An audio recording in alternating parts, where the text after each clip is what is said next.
council just decided to lower the default residential speed limit to 40 kilometers per hour.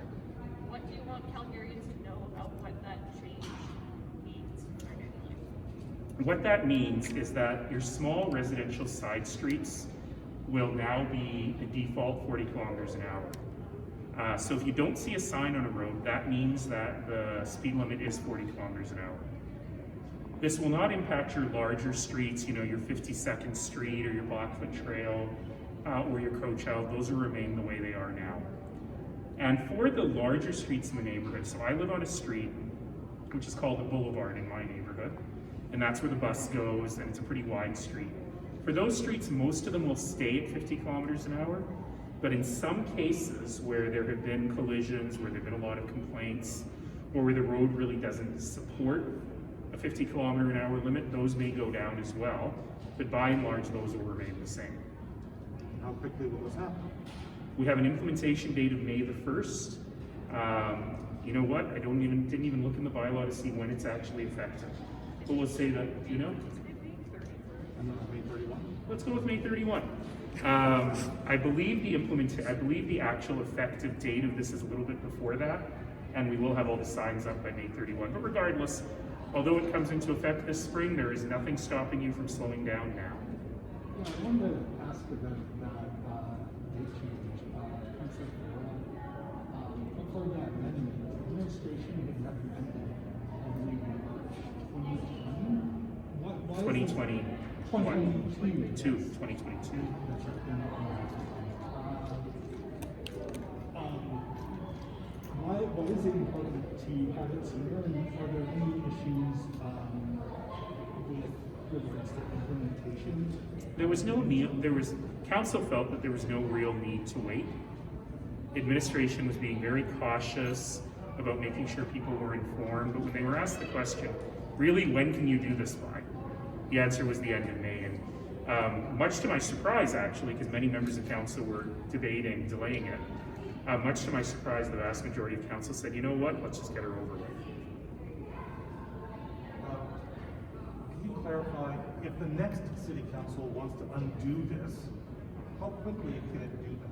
Well, it would cost a lot of money. Well, would it?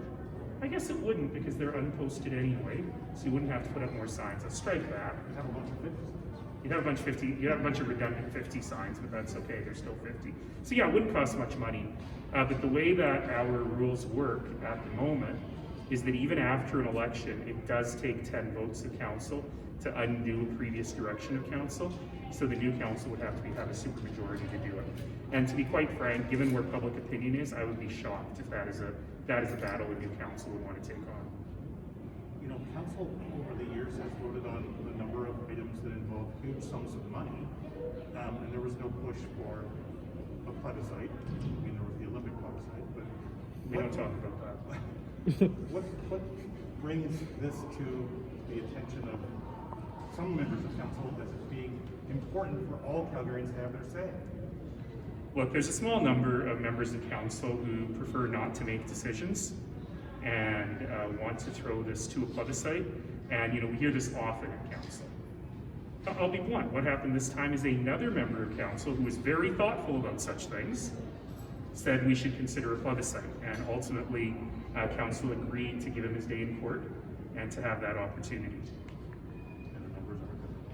And the numbers weren't there. Sorry, quick question about, right. Go ahead. Please. This is off topic just a little bit.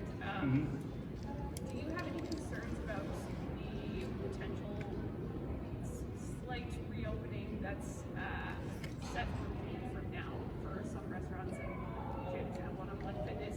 What's your feeling about where Calgary's at right now and potentially proceeding with that? I mean, we're supposed to do it at below 600 hospitalizations, and it was announced when we were at 594 hospitalizations, which is awfully close to the line.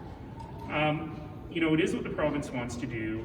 I am very cautiously optimistic that the numbers will stay the same. I'm really grateful that the province has given us some transparency and some targets that we have to aim for. But what I really want to tell everybody is we got to get to those next stages. It's critical that we get there. And what getting there means, it means being disciplined. It means doubling down on your mask wearing, your physical distance, you're washing your hands, you're staying home when you're sick. Because otherwise we won't get there. And the worst thing in the world would be if we go backwards. Because to say to these businesses, you gotta open and then close again, is devastating. It's totally unfair. So we just gotta keep moving in the right direction. And the moment you're ready, the moment you are allowed to be vaccinated, sign up for your vaccination. Last dispatch question, were you aware of an invite for a post-transition meeting extended from AHS to the city of Calgary? No. Okay. So, Was there one? apparently, that's what Terrence Sandbeck said.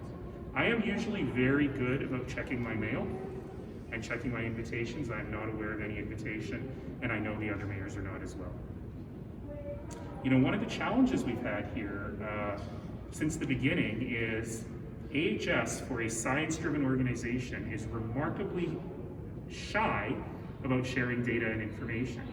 I understand that the chief paramedic today said there were no adverse events after we detailed the number of adverse events. So the burden of proof, I think, these days should always be on them. Do you stand by it being a 72-minute outage as opposed to a 42-minute? We don't know. AHS hasn't told us. We know we started getting dispatches again 72 minutes later. So if there was 30 minutes where there were no calls to 911 in the whole province, there was nothing that required a dispatch of the fire department, again, we would prefer if AHS shows us the proof. We can't rely on them anymore because there have been far too much misinformation from AHS through this entire thing.